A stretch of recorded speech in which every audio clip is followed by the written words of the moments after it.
Good morning, everybody. Good morning. How are you? We are fine. Alhamdulillah, I am fine also. Sit down, please. আজকে আমরা একটু ব্যতিক্রম class নিয়ে আলোচনা করব, তাই না? লেখা আছে কি রিভিশন ক্লাস। গত রিভিশন 2টা ক্লাস হয়েছে, তাই না? আজকে হচ্ছে 3য় নাম্বার ক্লাস। কেন এটা রিভিশন? এটা আমাদের ট্রান্সফরমেশনের যে অংশ, বিশেষ করে ট্রান্সফরমেশনের মধ্যে কয়টা অংশ থাকে? একটা হচ্ছে সেন্টেন্স, একটা হচ্ছে ভয়েস, আর একটা হচ্ছে ডিগ্রি, তাই না? ট্রান্সফরমেশন চ্যাপ্টারের মধ্যে উপচ্যাপ্টার থাকে কি কি? একটা হচ্ছে সেন্টেন্স, একটা হচ্ছে ভয়েস, আর একটা হচ্ছে ডিগ্রি। সেন্টেন্সের মধ্যে আবার কি থাকে? 2টা ভাগ থাকে, তাই না?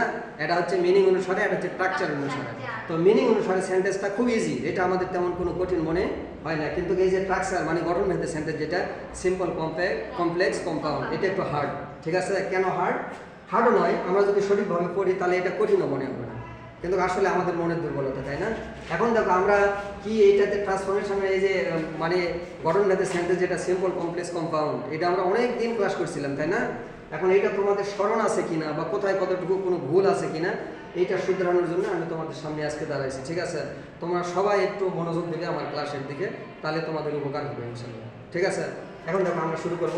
দেখো আমরা প্রথমে আমি বলছিলাম যে সিম্পল থেকে কমপ্লেক্স, কমপ্লেক্স থেকে কম্পাউন্ড, যেটাই করি না কেন আমার প্রথমে ওই সেন্টেন্সটা দেখে চিনে নিতে হবে। প্রথমে সেন্টেন্সটা দেখে আমাদের কী করতে হবে? চিনে নিতে হবে, তাই না? আইডেন্টিফাই করতে হবে যে এটা সিম্পল না কমপ্লেক্স না কম্পাউন্ড। এটার একটা সূত্র শিখেছিলাম, যেটা এই শখ ছিল। ঠিক আছে? তো তোমরা আজকে অনেকে মনে করতে পারছো, এই জন্য তোমাদের ধন্যবাদ। দেখো আমি আবারও তোমাদের সুবিধার্থে বলবো, দেখো আমাদের সিম্পলের যেটা ক্লোজ মার্কার, আমি এটাকে বলি ক্লোজ মার্কার, মানে ক্লোজ করা হয়, যেটা একত্র করা হয়, তাই না? তাহলে এখানে দেখো সিম্পলে কি কি ছিল? প্রথমটা কি ছিল? বাই জিরান, তারপরে উইদাউট জিরান, তারপরে প্রেজেন্ট পার্টিসিপল, তারপরে ইনফিনিটিভ টু যেটাকে বলা হয়, তারপরে টু ডট ডট টু, তারপরে কি ছিল? ইন স্পাইট অফ অথবা ডিসপাইট অফ, তাই না? তারপরে কি ছিল? ইন অবলিক ডিউরিং টাইম, মানে এখানে একটা সময় থাকে, তাই না? এই ধরনের যদি কোনো কাজ বা চিহ্ন মার্কার থাকে তাহলে বুঝবো এটা কি সিম্পল। আচ্ছা, এখন আমরা কমপ্লেক্সটা কিভাবে চিনবো? দেখো এখানে কি লেখা আছে? ইফ ইউ, এটা যদি থাকে, অথবা ইফ ইউ ডন্ট এটা থাকে, অথবা সিন্স, অ্যাজ, হয়, অথবা বিকজ এটা যদি থাকে, তারপরে সো দ্যাট, তারপরে সো ডট ডট দ্যাট, তারপরে দেখো দো অলদো, তাই না? তারপরে কি? হোয়েন ইট ইজ বা ইট ওয়াজ, এটা আমরা ক্লোজ মার্কারও বলতে পারি, আবার আমরা চেঞ্জ করব কিভাবে সেটাও আমরা ধরে নিতে পারি, তাই না? এখন কম্পাউন্ড সেন্টেন্সে অধিকাংশ ক্ষেত্রে এন্ড থাকে, কম্পাউন্ড সেন্টেন্সে অধিকাংশ ক্ষেত্রে এন্ড থাকে, তাছাড়া অরও থাকে, বাটও থাকে, এন্ড, বাট, অর, নর, এটা বেশি ব্যবহার হয়, তাই না? তাছাড়া আর অন্যান্য কনজাংশন আছে, এই তিনটাই ব্যবহার হয়, এন্ড, বাট, অর, নর।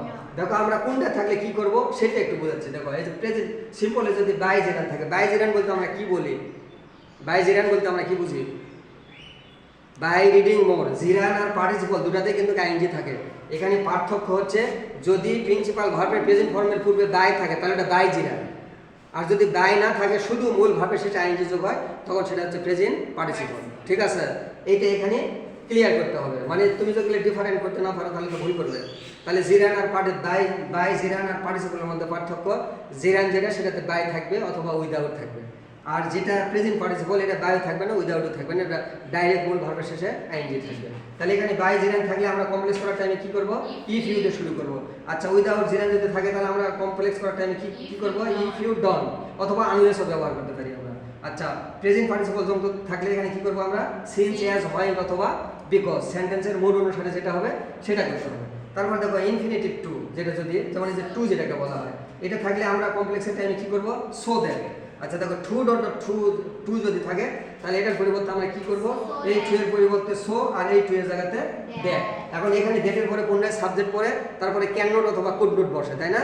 কেন বসে? এটা টেন্স অনুসারে, প্রেজেন্ট টেন্স হলে ক্যান নট, আর পাস্ট টেন্স হলে could not.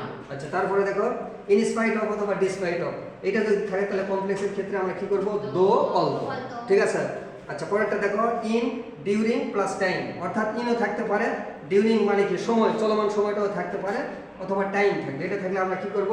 When it is অথবা হোয়েন ইট ওয়াজ। যদি প্রেজেন্ট টেন্সে হয় তাহলে হোয়েন ইট ইজ হবে, আর যদি পাস্ট টেন্সে হয় তাহলে হোয়েন ইট ওয়াজ হবে। ঠিক আছে? এখন দেখো এগুলাকে যখন আমরা কম্পাউন্ড করব, দেখো এটাতে যদি গেলে এই যে ইফ ইউ থাকে তাহলে মোট কথা কম্পাউন্ডটা ইজি, এটা তেমন কঠিন নয়। এটার ক্লোজ মার্কার আমরা জানি সীমিত, এন বা অর। ঠিক আছে? শুধু দুইটা জিনিস ব্যতিক্রম আছে এখানে, খেয়াল করবে, এই যে অর কোথায় হবে আর বাট কোথায় হবে। ঠিক আছে? অরটা হবে কোথায়? দেখো তো, উইদাউট জেরাইন যদি হয় তাহলে এখানে হবে অর কম্পাউন্ডের ক্ষেত্রে। আর দেখো বারটা কোথায় হবে? ইন স্পাইট অফ, এই যে দো অল দো শব্দের অর্থ বাট, বাট শব্দের অর্থ বিপরীত জিনিস বোঝাবে, ঠিক আছে? হ্যাঁ, তো এইটা আমাদের মোটামুটি ক্লোজ মার্কার। অথবা আমরা কোনটা থাকলে কি করব, সিম্পল সেন্টেন্সে যদি এইগুলান থাকে তাহলে কমপ্লেক্স সেন্টেন্সে আমরা এটার পরিবর্তে কি হবে, কম্পাউন্ডে কি হবে, সেইটার একটা শখ এটা, ঠিক আছে? তোমরা যদি এটা মনে রাখতে পারো তাহলে ওই যে বইয়ে যে গাদা গাদা রুলস আছে ওইটার কোনো প্রয়োজন নেই, শুধু এই শখটা যদি তোমরা মনে করতে পারো, ঠিক আছে? তো dear learner, I hope that today's revision class is clear to you. This is all for today. Good bye, আল্লাহ হাফিজ।